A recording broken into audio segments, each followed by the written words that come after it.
Welcome to Millionaire Mindset, where we give you ways and advice to achieve financial freedom.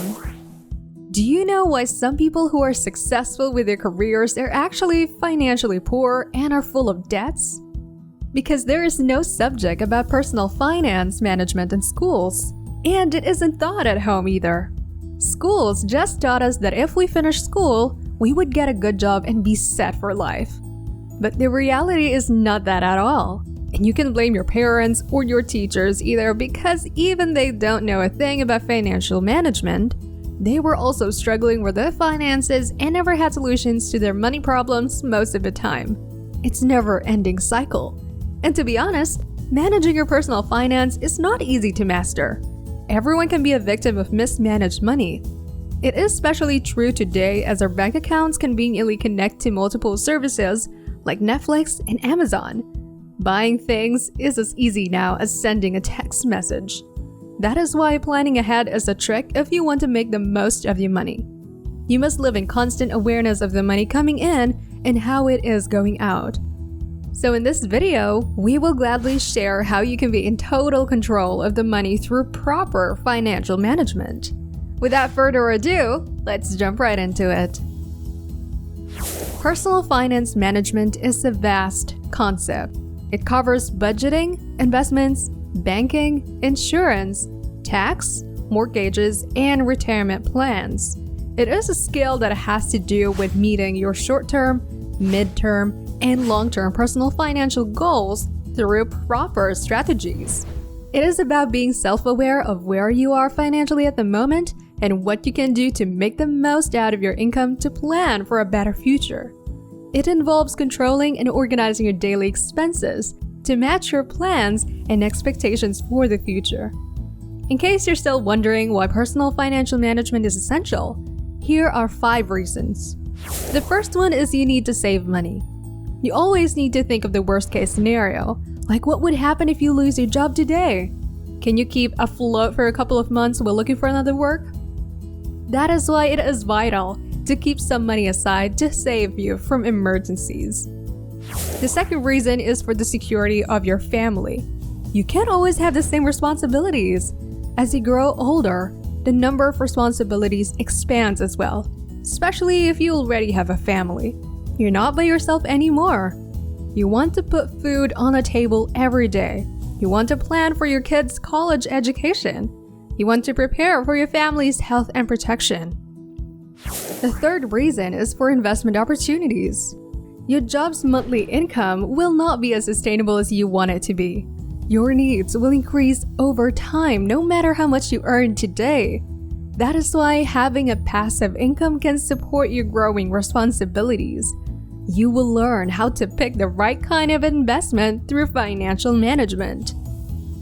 The number 4 reason is for you to have a better living standard. Of course, who doesn't want to live a good life, right? You want to own your own home and you want to travel to other countries every once in a while, and you just want to relax by the time you retire. All of this is achievable if you master the skill of financial management. And the last reason is that it will increase your financial intelligence. You always want to go on the side of knowing instead of ignorance. At first, you may need assistance from financial advisors, but over time, your financial intelligence will increase as you plan and work closely with these experts. So making a network of like-minded people is the key here, as you can share ideas and thoughts and make your lives better in the process. We hope you now understand why personal financial management is so important. We now got you 7 strategies to effectively manage your money. The first one is to open a bank account. With proper knowledge, you can utilize your bank account. Did you know the concept of checking, saving, and investment accounts? Well, strap in. Your checking account should hold the money you use for your regular purchases. This is where you put the money that you will use to buy groceries or pay rent, for instance. Your savings account is where you put your savings, of course. You must not touch that as much as possible. If not, you could constantly interfere with your savings and squander it on unplanned purchases. And lastly, you must fund your investment account regularly as it can give you higher and higher returns in the long run. Compounding interest is your ally here, so better befriend with it. The second strategy is budgeting. We can all be victims of improper budgeting. It is easy to spend most of your money on irrelevant purchases, but it will make us feel guilty and disappointed after, and we don't want that. You can get it right by making a proper budget. Map out different areas you want to allocate your money. And by allocate, we mean everything. Daily expenses, investments, monthly bills should all be factored in when budgeting. Several apps can help you start budgeting your finances, or you always rely on good old Excel spreadsheets. It's just about finding the right one that suits you. Personally, I use Excel when budgeting as I have more control over it than apps. Some people might tell you the concept of 50-30-20 rule in budgeting. It basically means that 50% of your total net income should go to essential expenses, such as rent, groceries, utilities, and transport. The 30% should go to casual, irregular costs like clothes, vacations, hobbies, charities, and etc. And the remaining 20% should go to future plans such as savings, investments, and retirement plans. But this might not work for you, so research and experiment to find what's suitable for your lifestyle. The third one is to keep track of your finances daily. It shouldn't take much of your time. Even the most minor expenses must be accounted for if you really want to know what is going on with your finances. Dedicate 5 to 10 minutes of your time to it daily and you will be good. Keep track of all of your purchases and keep receipts. Again, you can use apps dedicated to this, or just use your handy-dandy Excel file.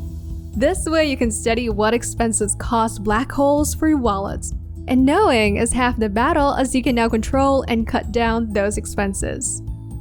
The fourth one is you must set up an emergency fund. One thing about life is that unexpected expenses show up occasionally, so it is always better to prepare for the worst. If you have a job, you must already be putting money on your emergency fund, so that if the worst happens and you lose your job, you will survive for a couple of months. Your emergency fund should also hold funds for situations such as medical bills, major house repairs, or even the worst cases like death of a loved one. The fifth strategy is to be smart with your credit cards. Credit cards are double-edged swords. It can provide convenience to us in paying for goods and services, but they can also quickly become debt traps. That is why if you get a credit card, make a commitment to pay off your entire balance every month. This commitment can be challenging for most people. That is why some experts may not even recommend getting a credit card. But it is what it is, so just be very disciplined about it. Our next strategy is related to the last one. To keep an eye on your credit card score. Having a good score can make a significant difference in your finances. It means you're trustworthy with your credits. That is why you will attract lower interest rates and better loan terms from lending institutions. Also, it can greatly help when you are applying for mortgages. You can get good standing by paying the bills on time, keeping your credit utilization rate low, and checking for errors on your credit report. And for our seventh and last strategy, you must clear up debts. Debts are huge roadblocks when you start working to achieve your financial goals. You can manage your debts much like how you budget your expenses, by putting them on lists or spreadsheets. This way, you can identify which debt makes you miserable the most. You may set up a debt repayment plan if you have many accumulated debts. Prioritize which debt you must pay first and immediately allocate a portion of your income for it. Then, don't stop until you paid every single one of them. And of course, when you complete paying off your outstanding debts, avoid getting into new ones. A quick tip on how to clear off your debts much quicker is to have a larger net income. So what you can do is find a second job or a side hustle, sell off items in your house that you deem unnecessary anymore. Or you can cut down some expenditures on your monthly budget.